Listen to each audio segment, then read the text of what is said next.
voir si je peux t'ajouter. Ok, très bien.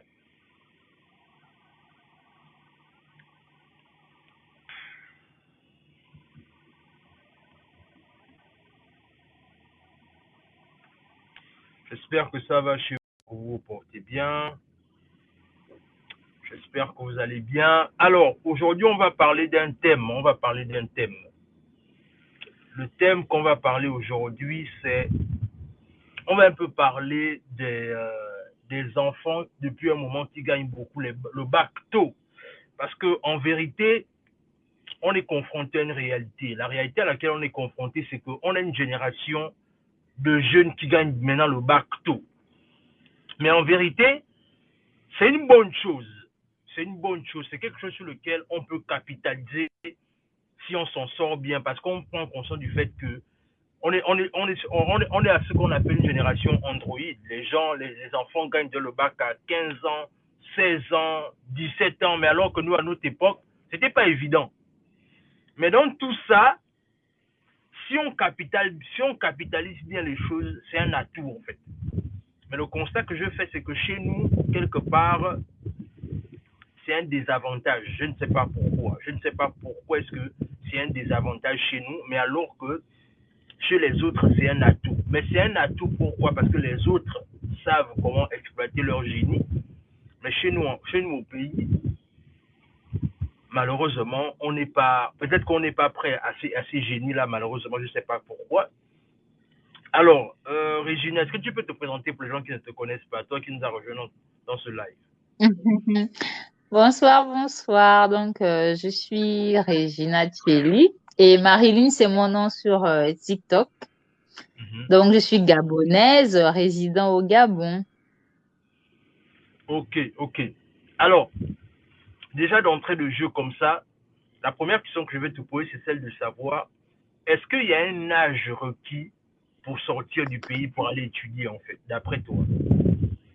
Bon, selon moi, je pense que il faut forcément un âge pour aller étudier à l'étranger. C'est comme tu l'as dit tantôt, aujourd'hui, les enfants gagnent le bac de plus en plus jeunes.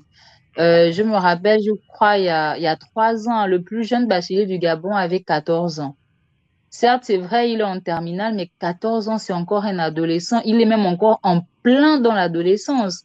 Et en principe, à cet âge-là, déjà que l'éducation ne se termine jamais, mais en principe, à cet âge, l'enfant n'est pas suffisamment mature.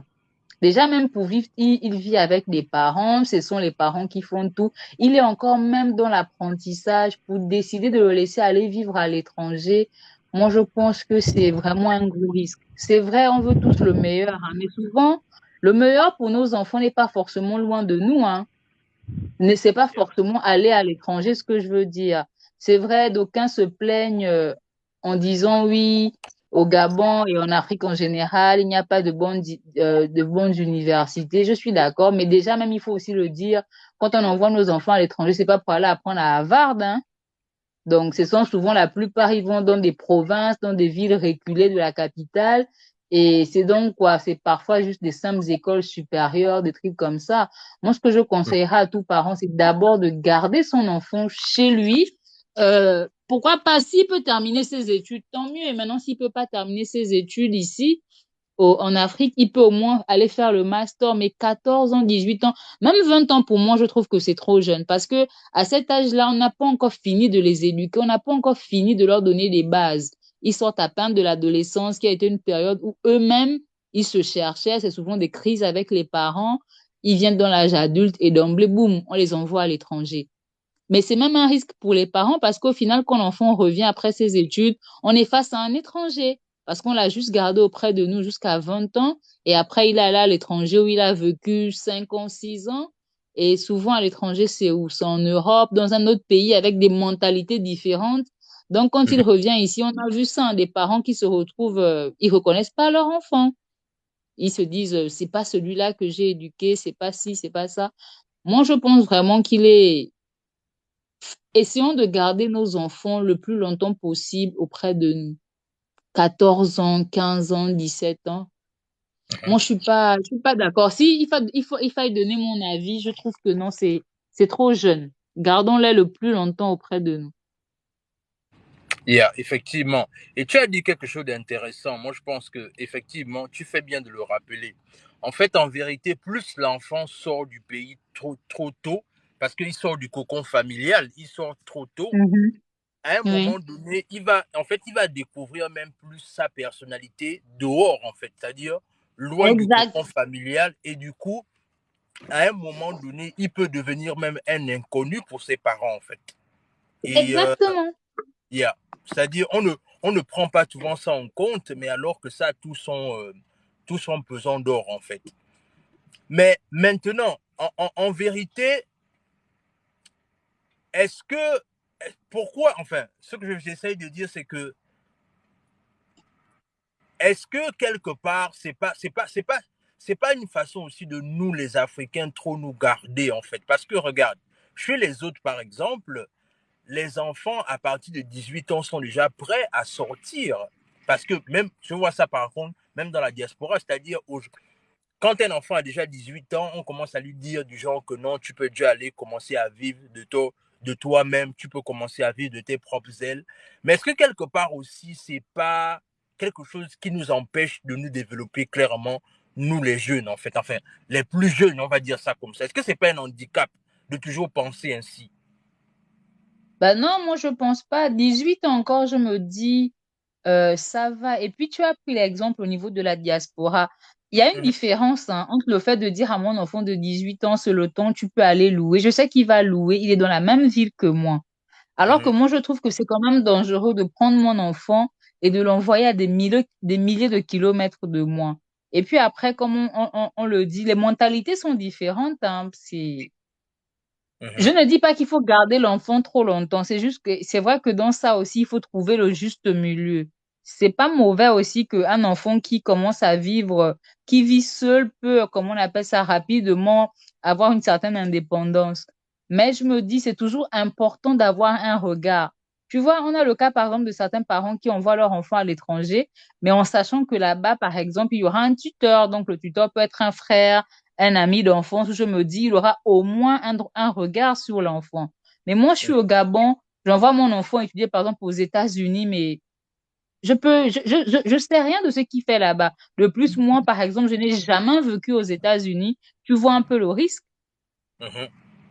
Je ne connais personne, donc j'envoie juste l'argent chaque fin du mois pour avoir des nouvelles de l'enfant. C'est juste au téléphone. J'ai même pas la possibilité de vérifier. C'est différent lorsque je suis au Gabon, par exemple, mon enfant gagne le bac.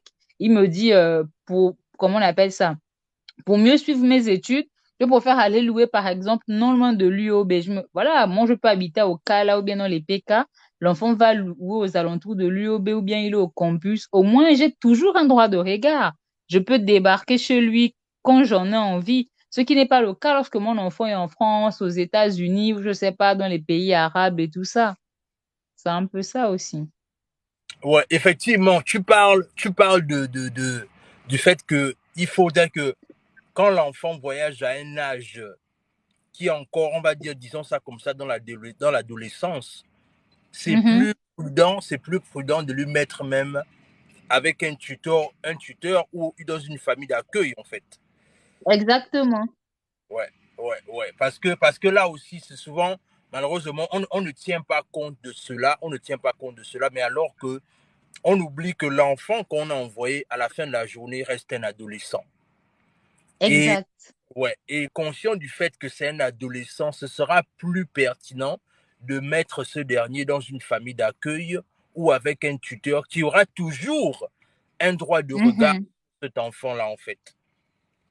Parce que Oui, à oui, la c'est fin, exactement ça. voilà, à la fin, on sait que c'est un enfant, mais c'est seulement, c'est quelqu'un qui a, on va dire, académiquement parlant, il est juste allé vite. Voilà. Mais ça reste un enfant. Quelqu'un qui ne Ouais. sait pas souvent qu'il faut laver les assiettes, qu'il faut faire ceci, qu'il faut faire cela. Donc, vous l'imaginez, il a vécu 14 années de sa vie au Gabon et puis il débarque en France, un pays complètement différent de celui d'où il a grandi. C'est quand même, moi, je trouve quand même que c'est lourd pour un enfant. Déjà, même un adulte, a du mal à s'adapter, mais imaginons un enfant, il doit tout faire de lui-même, alors qu'avant, c'est maman qui préparait sa nourriture, c'était la grande sœur, et aujourd'hui, il se retrouve à payer des factures, à devoir se faire à manger de lui-même. C'est différent lorsque maman te dit, écoute, j'ai préparé la sauce, fais le riz, mais là, tu deviens un adulte, tu dois penser à faire la sauce, faire le riz, apprendre à te nourrir convenablement. Il y a beaucoup de choses qui rentrent en compte hein, dans le, comment on appelle ça, dans la vie d'un adolescent et même d'un jeune adulte aussi. Ouais, ouais, ouais. Mais d'après toi, si tu devais donner ton avis sur la question, quel est le bon âge pour un étudiant de sortir, aller commencer à apprendre à l'étranger et de se faire sa place? Quel est l'âge? En fait, s'il y avait un âge, quel est le bon âge pour sortir? Bon, moi, s'il y avait un âge, je dirais un intervalle à partir de 23 ans, 24 ans, 25 ans, ça va. L'enfant est déjà un jeune adulte. Déjà à cet âge-là, moi, j'estime que comme moi, j'avais 23 ans, Mhm. j'étais en tout cas différente de celui qui a, j'étais plus une adolescente, j'étais une jeune adulte, j'étais capable de prendre certaines décisions. Et même là encore, hein, ça dépend aussi du pays dans lequel on envoie son enfant.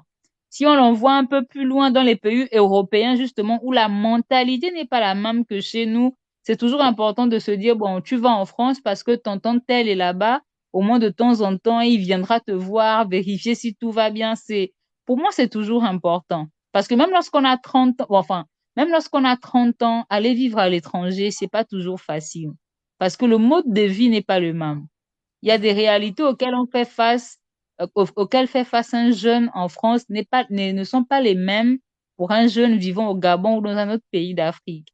Donc, pour moi, l'idéal, envoyer son enfant à l'étranger, c'est peut-être pour le second cycle, pourquoi pas. Il a 23 ans, 22 ans, ça va, il peut. J'ai déjà suffisamment gardé auprès de moi, j'ai déjà appris les bases, j'ai déjà vérifié qu'il se comporte comme un adulte. Il peut aller vivre seul. Mais 14 ans, même si l'enfant est mature, comme on dit, mais 14 ans, ça reste 14 ans, 15 ans, ça reste 15 ans, 17 ans, ça reste 17 ans. Ouais, ouais, ouais. Parce que n'ayons pas peur de le dire, à cet âge-là, il y a encore beaucoup de naïveté, tu vois. Exactement. Ouais, il y a beaucoup de naïveté. On peut faire confiance à quelqu'un rapidement parce qu'on se sent Mhm. d'abord seul là où on est. Donc, du coup, Voilà, c'est facile de s'accrocher à quelqu'un. Même, en fait, là, on ne dissocie même plus que peut-être que la personne que je suis en train de faire confiance, c'est un vautour, en fait. Est-ce que tu vois? exactement, oui. Ouais. Parce qu'on se sent seul et on veut forcément appartenir soit à un groupe de personnes et du coup, malheureusement, on est parfois appelé à faire des mauvais choix. Alors que Exactement. si on avait ses parents autour de soi ou encore quelqu'un qui était là pour regarder davantage ce qui se passe, quelqu'un qui avait un droit de regard, il y a certaines choses Mhm. qu'on aurait pu éviter. Et effectivement, Oui. ouais, ça c'est vrai, c'est vrai. Mais non, dans ça, c'est-à-dire, mais est-ce que quelque part, parce que là, on a été inspiré de faire cette émission-là aujourd'hui par rapport à la situation de notre compatriote qui est parti très tôt, C'est pas tes mais, besoins, je suis occupée. mais en vérité, est-ce que quelque part aussi, si par exemple on se retrouve dans une situation là où les adolescents sont obligés de quitter leur pays tôt pour aller chercher un meilleur endroit pour étudier. Est-ce que quelque part aussi, c'est pas dû au fait que notre système clairement a échoué en fait?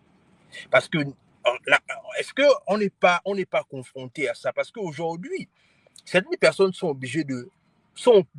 quelque part poussées à emmener leurs enfants aller étudier dehors parce qu'on réalise que les structures qui sont malheureusement au pays ne sont pas adéquates en fait. C'est-à-dire, quel est ton regard par rapport à la situation en fait?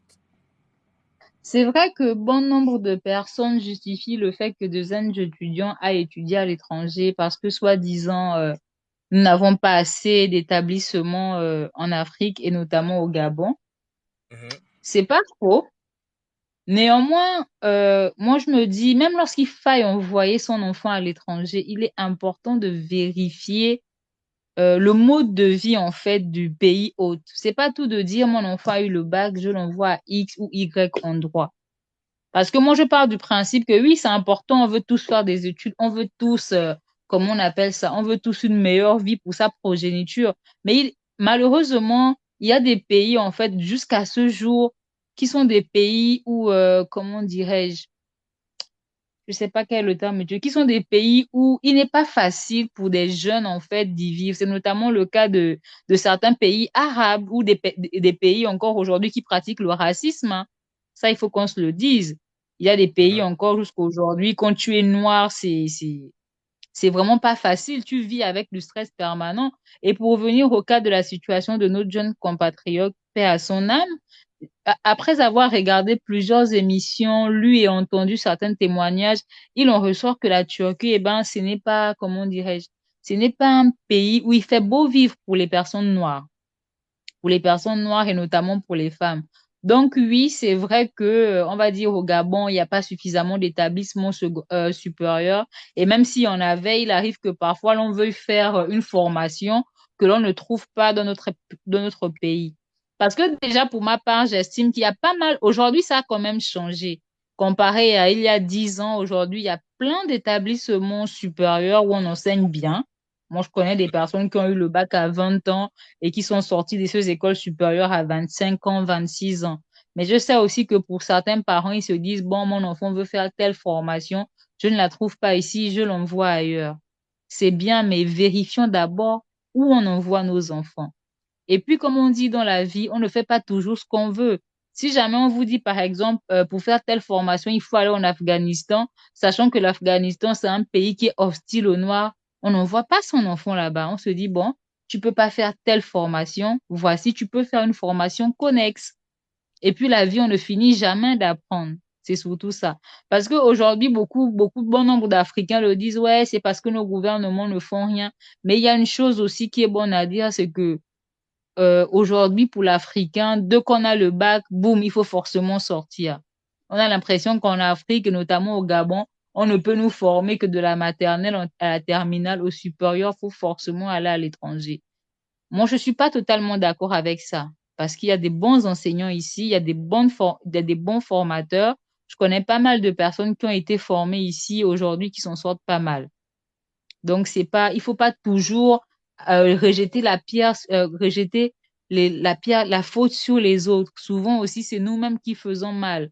Moi, j'ai vu des gens quitter le Gabon pour aller apprendre la médecine euh, à l'étranger, quand bien même ici, on nous forme en médecine. C'est vrai que c'est compliqué, mais si à chaque fois que c'est compliqué, nous, on décide de partir, on va jamais améliorer les choses.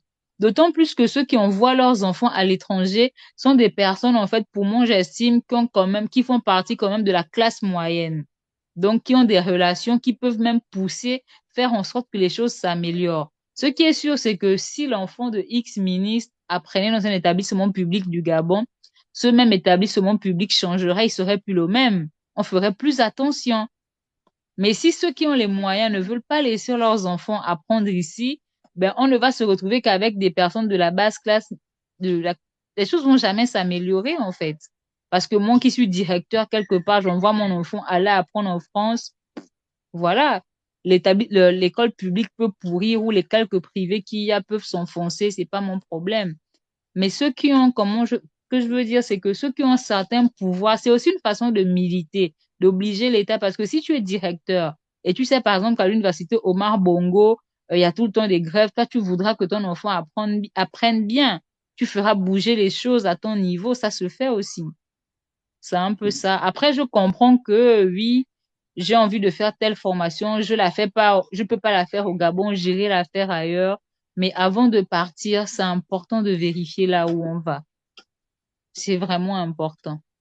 Ouais, ouais, ouais. Effectivement, je vais vraiment te prendre au mot quand tu dis, c'est vraiment important de vérifier là où on va parce que la plupart du temps, oui, il y a l'envie de vouloir faire en sorte que l'enfant puisse avoir de meilleures conditions d'études et tout ce qui va avec, mais il n'en demeure pas moins qu'il faut faire un travail de recherche, tu vois. Mhm. Il faut Exact, oui. faire un travail de recherche parce que parfois, malheureusement, il y a certains parents qui sont tellement qui sont tellement excités, on va dire ça comme ça, ou tellement ravis du fait que leurs enfants aillent étudier à l'étranger, qu'ils oublient parfois de faire ce travail de recherche-là, de se dire Ouais, que non, ouais.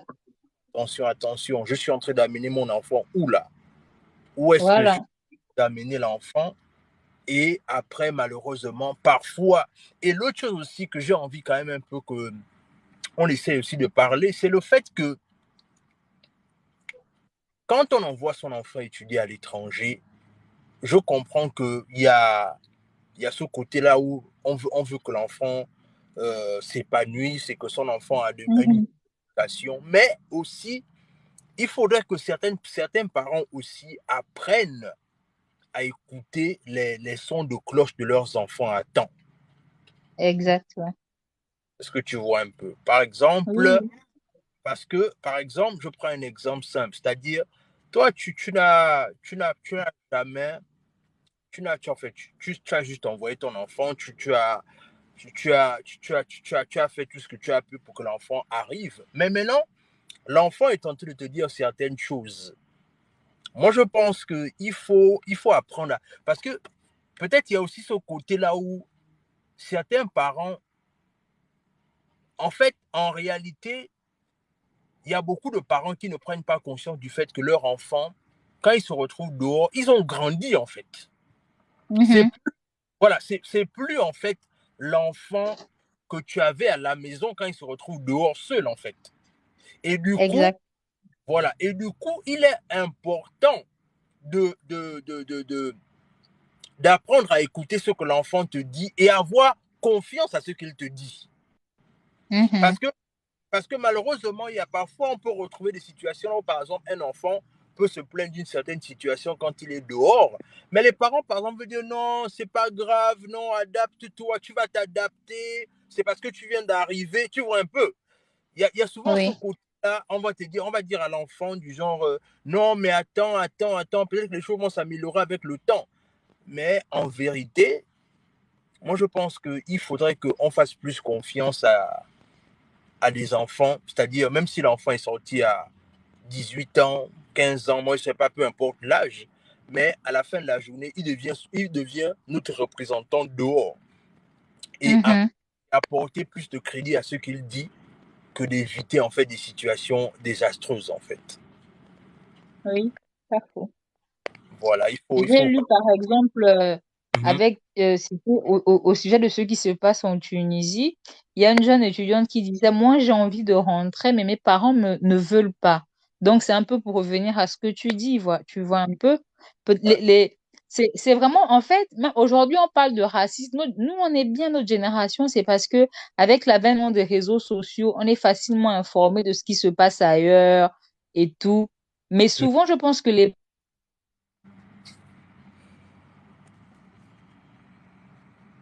Allô? Allô? Alors, je pense qu'on a un souci au niveau de la connexion sûrement. coupés. Ouais, ok, vas-y, vas-y. Allô? Ouais, ouais, je t'écoute. Tu m'en- tu m'entends? Allô? Oui, moi je t'entends. Ok, c'est bon, je t'entends aussi. Ok, vas-y, poursuis. Voilà, donc je disais que souvent les parents, une personne qui n'a jamais vécu dans un pays, qui n'a jamais vécu le racisme, ne peut pas exactement savoir ce que c'est. Donc, on aura un enfant qui vit, par exemple, dans les pays du Maghreb, qui dira à ses parents, oui, je n'en peux plus, je subis le racisme. Ils vont peut-être, comment dirais-je, amoindrir en fait l'impact que cela puisse avoir sur l'enfant, Mhm, alors que souvent c'est pas le cas, c'est pas des caprices d'enfant. C'est d'où justement l'importance de se renseigner sur le pays où on envoie son enfant avant de l'y envoyer. Parce que si moi je sais par exemple qu'en Tunisie, voici comment ils se comportent avec des Noirs et tout ça, je vais pas envoyer mon enfant là-bas, même si on me dit qu'il y a des bonnes écoles moins chères. Parce que j'aurais déjà appris que ce n'est pas un pays où il fait bon vivre. Il y mhm. a le fait d'être noir, il y a le fait d'être une femme aussi.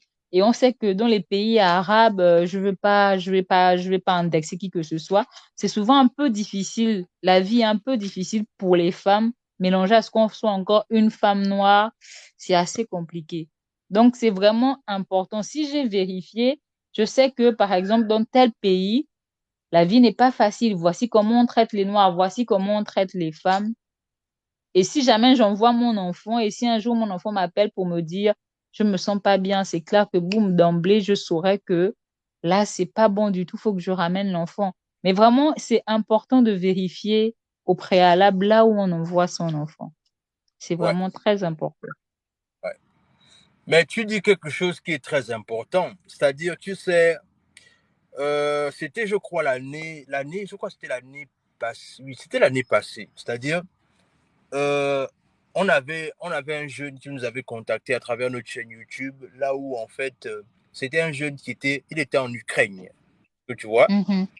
c'était pendant la guerre de l'Ukraine, et du coup, là-bas, pendant la guerre de l'Ukraine, il nous a vu, on a fait une émission avec lui, et à un moment donné, il voulait rentrer chez lui en Côte d'Ivoire. Est-ce que tu vois un peu? Mhm. Oui. Et, et malheureusement, comme tu viens de le dire, c'est-à-dire quand la guerre en Ukraine a commencé, que ça a commencé à être chaud et que tout le monde commençait à partir de l'Ukraine, lui, il était étudiant en médecine là-bas. Et ce qui Oui. s'est passé, que l'option, en fait, il nous disait en fait que l'option de rentrer n'est même pas envisageable. Ah Est-ce bon? que tu, est-ce que tu vois un peu? Oui. C'est-à-dire qu'on arrive à un niveau là où on sait déjà que là, dans le pays dans lequel on est, c'est pas un bon pays, c'est pas un pays de sécurité pour moi par rapport au fait que voilà. Mais l'option de dire que mais je veux rentrer chez moi n'est même pas envisageable. Parce que comme tu disais, les parents ne veulent même pas qu'ils rentrent. Voilà. C'est-à-dire, on est confronté à ça, c'est-à-dire qu'on arrive parfois à un niveau là où c'est comme si, même dans le pays dans lequel tu te trouves et que tu ne te retrouves même plus, en fait, c'est comme si c'était une espèce de prison, mais à ciel ouvert, en fait. Exactement. Et ça, c'est le revers de la médaille, malheureusement, qu'on ne dit pas assez, en fait. C'est-à-dire, Mhm. on est en train de dire oui, mais pourquoi ils ne veulent pas rentrer chez eux? Pourquoi tu ne rentres pas chez toi? Mais est-ce que tu penses que ses parents vont l'accepter à la maison? Parce qu'on C'est part ça du, aussi. voilà, on parle du principe que non, mais tu es déjà sorti, ce sera une espèce de honte. Parce qu'on ne regarde même plus la sécurité de la personne. Mhm. Les parents pensent que ce serait la honte et tout ça et tout et tout. Alors que c'est pas, pour le coup, c'est pas ça la priorité en fait. Tu vois. Et ça, c'est grave. Et c'est là où, justement, ça démontre, en fait, une réalité qui est là, c'est celle que, en fait, quand tu es sorti du pays, voilà pourquoi, je ne vais pas justifier cela, mais voilà pourquoi on se retrouve à un niveau là où parfois certaines femmes, certaines filles sont obligées de faire des choses qui ne sont pas intéressantes parce qu'elles sont tellement livrées à elles-mêmes. Est-ce que tu vois un Oui, peu que du oui, coup, oui. la seule option qui leur reste, c'est le fait que, ben écoute, j'ai envie de rentrer, je ne me sens pas bien là où je suis. Mais on va te dire, on va te rappeler que non, tu es déjà là-bas. Il faut que tu te battes. Voilà, c'est l'expression qu'on dit toujours. Non, mais tu dois te battre. Mhm. Pourtant, c'est pas facile, hein. Ensuite, il y a des comparaisons. Si l'autre a réussi, pourquoi pas toi? Alors qu'on n'est pas tous appelés à réussir de la même façon, en fait. Tu vois un Et ça, peu. même, non, c'est même pas seulement pour les étudiants, même pour toutes ces personnes qui s'en vont en aventure. Il arrive au bout de 5 ans, il n'a pas de décollé, mais il veut pas rentrer. Il vit dans des conditions vraiment misérables, mais il veut pas rentrer. Il a pourtant même une maison dans son pays, il veut pas. Pourquoi tu C'est, veux pas? Oui, parce que je suis déjà sortie, je peux pas rentrer comme ça. Mais qu'est-ce que tu fais là-bas? Alors que voilà. parfois, ce sont même des personnes dans leur pays, ils auront même des meilleures situations. C'est ça. C'est ça, en fait. C'est-à-dire, c'est comme si, en fait, on te forçait maintenant à rester, en fait, parce que tu as dit que tu étais sorti. Maintenant, tu dois assumer. C'est comme on te dit, tu es sorti, certes, mais en fait, tu assumes les conséquences qui sont derrière, en fait. Mhm. Tu vois un peu. Et moi, je Exactement ça. certains parents, les amis, tapotez à l'écran, s'il vous plaît, tapotez, et à toutes les personnes qui veulent participer, n'hésitez pas, vous nous faites la demande, et puis on va discuter en toute quiétude. Alors, comme je disais, moi, je pense que le problème, c'est qu'il y a il y a certains parents qui doivent arrêter ça. Ils doivent arrêter le fait que c'est comme si c'était une espèce de prison, une espèce d'obligation de résultat. Ouais. Mhm. Il faut vraiment arrêter ça. Il y a des enfants qui souffrent. C'est pas tout le monde qui va finir par s'en sortir. Et plus tôt certains parents comprennent ça, mieux ils vont faire descendre la pression de leurs propres enfants, en fait. Oui, oui, de dire à l'enfant que tu pars, réussis, mais si jamais tu vois que c'est pas évident, la maison, les portes de la maison seront toujours ouvertes. On ne veut accuser personne, mais on part du principe que lorsqu'une situation se produit, ce n'est pas tant, on ne recherche pas les coupables, mais c'est plutôt tirer, comme on appelle ça, des leçons pour que plus jamais ce genre de choses ne se produisent. Donc, c'est de se dire que si j'envoie mon enfant à l'étranger, le jour même où je l'accompagne à l'aéroport, je lui dis, euh, j'ai mis mon espoir en toi, mais si jamais là-bas tu n'es pas à l'aise, si tu ne t'y sens pas bien, reviens à la maison. On Yeah. peut toujours recommencer. Et c'est important d'inculquer ça dans la tête de jeunes, de leur dire dans la vie, on peut toujours recommencer. Il n'est jamais trop tard. L'âge n'est qu'un nombre. Parce que je me dis, quelqu'un qui a 17 ans, il va à l'étranger, peut-être 2 ans, 3 ans, ça ne fonctionne pas, mais il n'a que 20 ans, il peut revenir au Gabon et recommencer ses études. Tu vois un peu? C'est Ouais. important. Et ce que tu dis, c'est vrai, il faut qu'on apprenne à baisser. Faut pas trop mettre de la pression sur les enfants. Parce que c'est pas seulement forcément pour ceux qui vont étudier à l'étranger, hein. Même ceux qui sont sur place. Savoir que mon enfant peut échouer, il peut redoubler.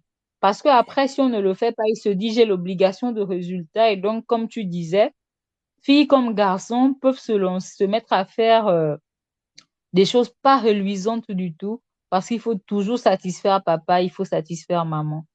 La vie, c'est un éternel recommencement. L'échec est humain. L'échec est humain, donc c'est normal. On peut dépenser 3 millions sur un enfant, s'attendre à ce qu'il échoue. Ça veut pas dire que c'est un raté. Non, il a juste échoué. Il pourra être meilleur par la suite. C'est ça. C'est ça. Mais tu sais, quand tu parles de. Quand tu dis que.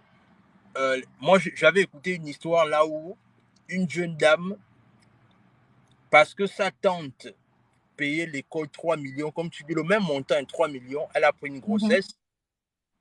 Et le problème, c'est qu'elle a pris une grossesse précoce, malheureusement, là où, voilà. mhm, Mais la petite ne voulait pas enlever, tu vois, elle ne voulait pas enlever. mhm. Le problème, c'est que, comme sa tante payait ses études, sa tante lui a rappelé ça pendant tout le processus de l'avortement. Je te paye Hmm, mon, je te paye mon école 3 millions. Il n'y a pas de raison que tu m'amènes une grossesse dehors. hmm. Tu vois un peu. C'est-à-dire, en fait, c'est pas faux ce qu'elle dit, mais la manière est brutale. Exactement.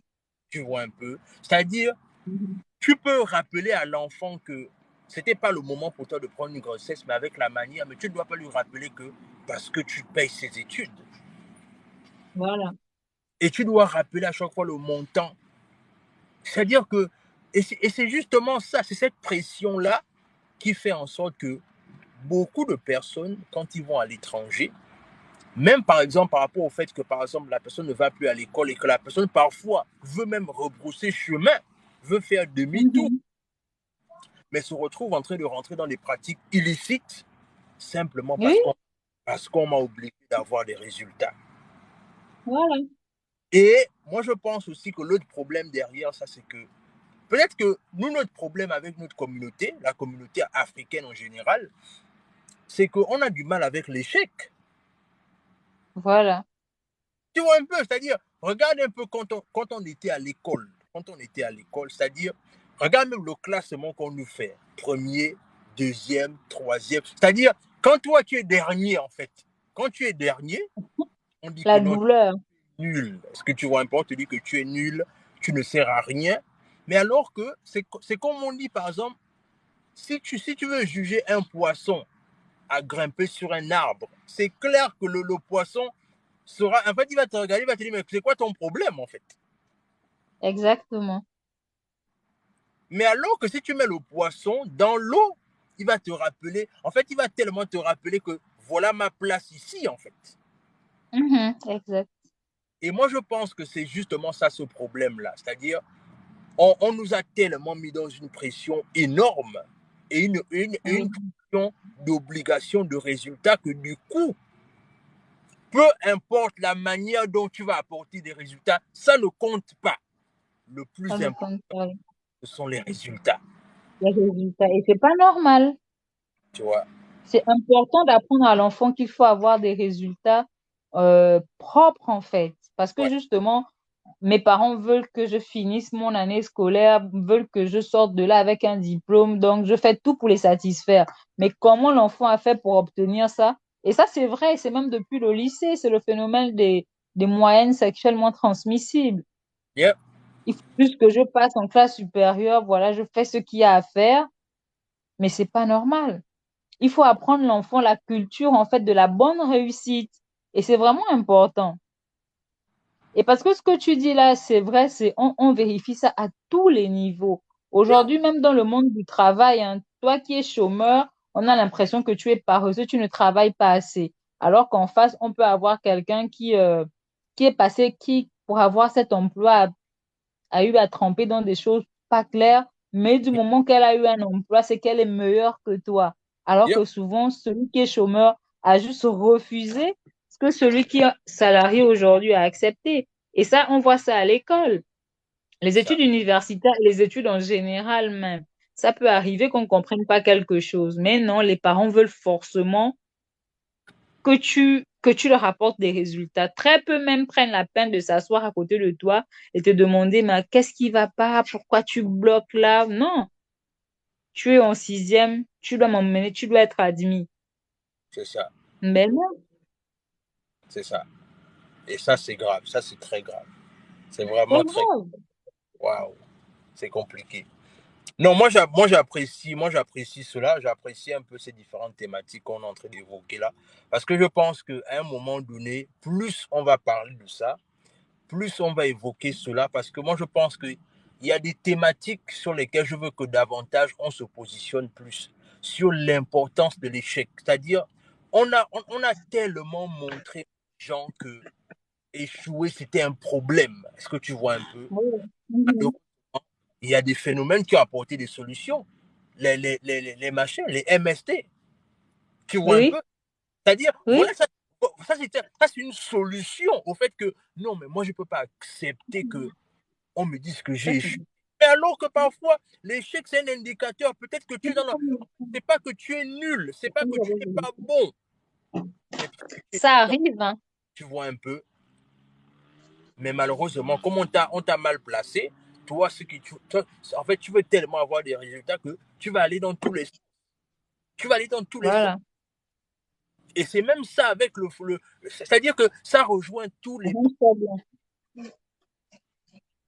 C'est donc. exactement ça. Parfois, ça peut arriver que on se retrouve, je sais pas, que ce soit une mauvaise année, qu'on a, Mhm. comment on appelle ça, on n'arrive pas à comprendre ce qu'il dit. Et donc, voilà, on prend un coup parce que ça joue aussi, ou parfois l'environnement, l'enfant est dans une mauvaise période. Il y a tellement de choses qui rentrent en ligne de compte. Et l'échec, moi, je me dis, l'échec nous rend meilleurs. Yeah. C'est pas mauvais d'échouer, en fait. Parce qu'après, je me dis, si on va de réussite en réussite, ça a tendance un peu à flatter notre ego, alors que l'échec vient nous faire comprendre qu'on est humain et qu'on peut se tromper. Et ça nous pousse à faire mieux. Moi, au niveau de mon cursus scolaire, là où j'ai eu un échec, ça veut dire que s'il y a un examen ou un devoir, par exemple, j'ai eu zéro, ben ça me motive à mieux travailler pour que le prochain, je sois meilleur, en fait. Yeah. Et ça me permet justement de vérifier mes lacunes. Et puis, on n'est pas de surdoués, c'est normal de tomber quelquefois. Il faut que les gens comprennent ça, que c'est normal. Et avoir un échec scolaire ne veut pas dire qu'on a échoué sa vie. Un étudiant peut être inscrit en médecine et ne pas s'en sortir. On l'enlève de là, il va faire commerce international et là-bas, il s'en sort À merveille. C'est ça, c'est ça, c'est ça, exactement, exact. Ben écoute, je pense que c'est de très bonnes thématiques, c'est de très bonnes thématiques. Alors, les amis, ici, on est en train un peu d'évoquer un peu les thématiques que beaucoup de personnes ne parlent pas, mais alors que elles ont tout leur sens.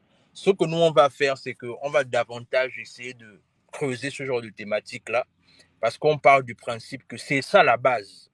Tout ce qu'on est en train de faire là, tout ce qu'on est en train de faire là, tout ce qu'on est en train de voir là, c'est parce que quelque part, la base a été ratée. La base a été ratée. C'est-à-dire, le match vu, le fait qu'on est parfois obligé de pousser à envoyer les enfants très tôt, alors que, parce que, comme elle disait tout à l'heure, c'est-à-dire qu'il faudrait qu'il y ait un âge requis. Moi, je suis parti de mon pays à 27 ans. Ça veut dire quoi? 27 ans, tu as déjà au moins la base. Mais c'est-à-dire que même quand tu vas envoyer ton enfant dehors, apprendre dehors, Mhm. il y a deux options. Soit tu l'envoies au campus avec toute la Oui, sécurité là-bas, ou soit tu es dans une famille d'accueil. exact. Mais ne faisons pas l'étude de oh non, il y aura un appartement, il va prendre un appartement avec les autres. Parfois, quand on dit avec les autres là, c'est chacun pour soi. Exact. C'est chacun pour soi. C'est la raison pour laquelle nous, on a décidé de mettre en place un service qui va régler ce problème-là. Et d'ici avril, ce sera effectif parce on veut clairement aussi apporter nos parts de solutions. On n'est pas là juste pour dénoncer, mais on est aussi là pour apporter les solutions. Et notre entreprise, dans ce sens-là, sera effectif à partir du 1er avril. À partir du 1er avril, milieu d'avril par là, on sera effectif. Et s'il y a des personnes qui veulent venir étudier à l'étranger, aux États-Unis par exemple, nous, on a des critères de sélection. On ne veut pas les moins de 20 ans. Non, on ne veut pas les moins de 20 ans. Parce qu'on parle du principe qu'il faut être conscient quand tu viens. Il faut être conscient. Et on met vraiment un accent là-dessus. Alors, Regina, dans tout cela, Oui. c'est-à-dire, quel est, euh, quel est ton conseil ou encore quel est là on est en train de sortir progressivement de l'émission bien évidemment, Mhm. quel est ton regard par rapport au fait que là aujourd'hui on a dit il faut qu'on ait un, un certain âge requis pour que les enfants commencent à sortir au niveau pour venir apprendre à l'étranger, mais d'après toi quel est ton message par rapport aux parents aujourd'hui? Par exemple, un parent qui a vu que son enfant est brillant à l'école et que il est tellement, pressé de vouloir emmener son enfant étudier dehors. Quel est ton point de vue par rapport à ça? Bah, déjà, je tiens à dire aux parents, notamment aux parents africains, que si Mhm, un enfant qui a vécu en Afrique est brillant, c'est qu'il est brillant, il sera toujours brillant. Donc, ce n'est pas parce qu'on est brillant qu'on est obligé d'aller apprendre à l'étranger. On peut être brillant et apprendre chez soi, c'est bel et bien possible. Et déjà, comme je le dis, il faut qu'on évite, moi j'estime aussi qu'il faut qu'on évite ça du fait que mon enfant est brillant, il faut forcément qu'il aille à l'étranger, mais il est brillant, il a été formé ici. C'est que même ici, il va travailler. Parce que l'enfant qui est intelligent, peu importe le milieu dans lequel il se trouve, il va travailler. mhm. Tu vois un peu? Et Ouais, déjà, et si jamais on veut envoyer son enfant à l'étranger, le facteur âge est important, premièrement. Et puis, deuxièmement, il faut vraiment vérifier là où on envoie son enfant. Parce que oui, on veut que l'enfant fasse des grandes études, mais le plus important, c'est que son enfant vive dans un cadre sain. Il y a des enfants qui vont apprendre à l'étranger, ils reviennent. Mais on ne sait pas comment ils ont vécu là-bas. Ils ont été peut-être au contact de la drogue. Ils ont été peut-être au contact de la prostitution. Il y a des mhm. enfants qui, jusqu'à présent, sont traumatisés parce que les parents les ont envoyés trop tôt ou même parfois à 20 ans. J'ai écouté le témoignage d'une dame qui dit elle a quitté la Côte d'Ivoire pour la Turquie. Elle avait 20 ans. Mais aujourd'hui, elle est toujours traumatisée par le harcèlement qu'elle a subi là-bas. Ouais, Tu vois un peu? Elle a yeah. été arrêtée, elle a été incarcérée 2 fois.